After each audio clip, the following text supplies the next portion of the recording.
The bike industry has been in a state of meltdown since the end of the COVID pandemic. From the OEMs to the aftermarket to local bike shops, businesses are struggling. The USA has been impacted even more so with the imposition of tariffs on imported goods. It's had a noticeably bad effect on bike businesses across the spectrum. Struggling businesses do what they can to pay their employees and keep the lights on. Often they'll have to sell their products at steep discounts and at a loss just to get some needed cash. In this video, I'm going to build a top-end bike for the price of an entry to mid-level model, all built with heavily discounted parts from companies struggling to stay afloat.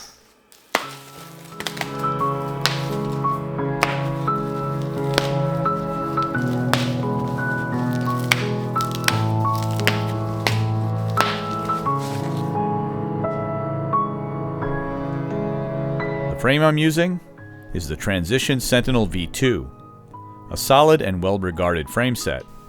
And I'll argue that the aluminum version is better than the carbon version. Unlike its carbon sibling, the Alloy Sentinel has a UDH and doesn't have the infamous loam pool that holds water and debris near the shock mount. Let's build it up.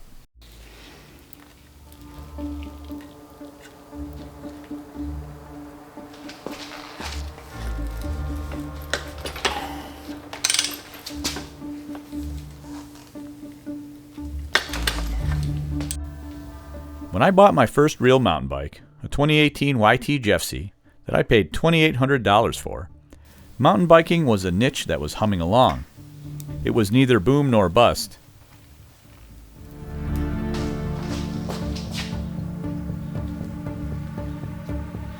Come early 2020, COVID-19 sweeps the planet.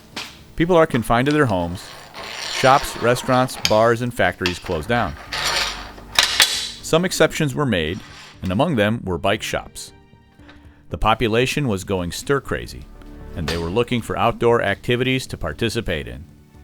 And one such activity was cycling.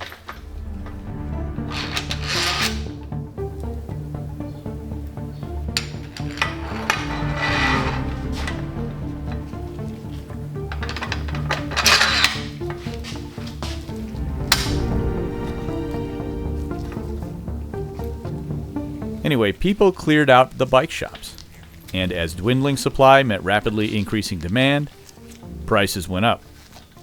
And scarcity breeds desire. People grabbed what they could at any price. Many governments around the world, including here in the US, paid out money to their people to keep the economies afloat. I'll come back to this later. Bike retailers, both online and brick and mortar, can't stay in business if they don't have inventory to sell.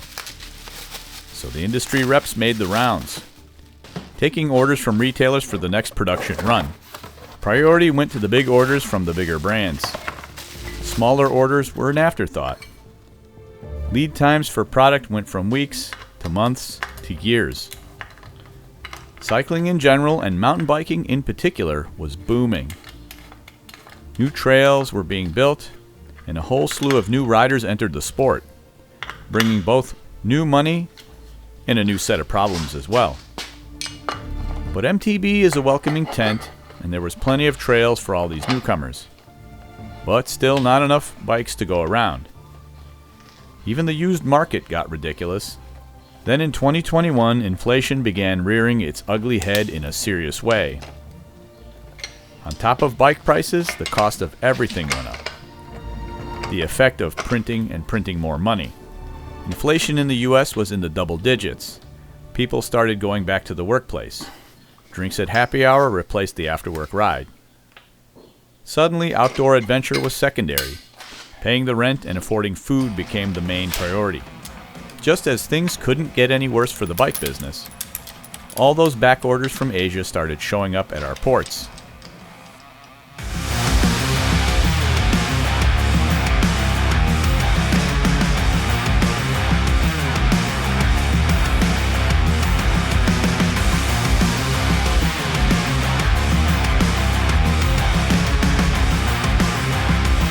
Massive amounts of inventory started piling up in warehouses, and nobody was buying. Businesses can't function if they're not selling product. Suppliers won't provide product if they're not getting paid. We've already seen a few brands go bankrupt, with some reorganizing for a second life while others are gone for good. The bigger brands will dump excess product at pennies on the dollar to get much needed cash to stay afloat. These products find their way to online retailers and bike shops, and ultimately land in the hands of enthusiasts with some extra cash to spare. So here we are. A new bike built with cheap parts from the whatever, you know what I mean. She's a beauty. The aluminum Transition Sentinel V2 with Fox Factory fork, SRAM GX AXS Transmission, Industry 9 Enduro S wheels with Hydra hubs, Magura MT5 brakes, and a slew of nice finishing parts. The cost for this build is about $3,800. Had I opted to use a regular cable-actuated drivetrain like the GX Eagle and a less expensive wheel set, we'd be closer to $2,500. The highest spec Transition sold in alloy was $5,000 and was a pretty decent bike, but came with a cheaper wheel set and the cable-actuated GX Eagle. Under normal conditions, paying full retail, this bike would be nearly $7,000. Let's take it for a ride and talk some more.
This is a classic example of where mountain biking is today. Over the next few years, brands will scale back their offerings, and they may try to push new standards, or e-bikes, which currently seem to be the focus for better or for worse. But here we are.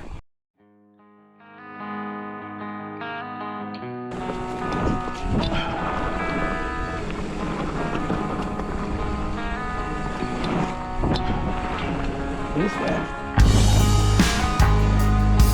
If you're someone that's happy with your bike and rides it regularly, none of this really matters.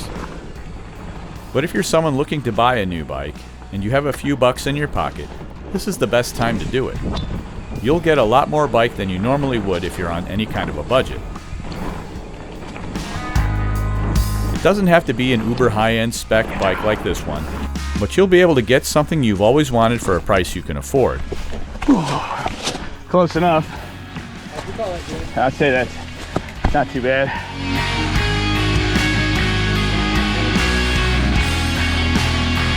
So how do I like this bike?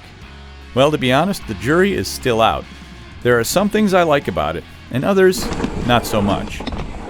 Whoa. Oh, fuck. Oh. I need to spend a little more time with the bike before I really get a good feel for it. But sadly, that's not what I expected. I expected a high-end and I would say relatively well-thought-out build to be instantly awesome out of the box.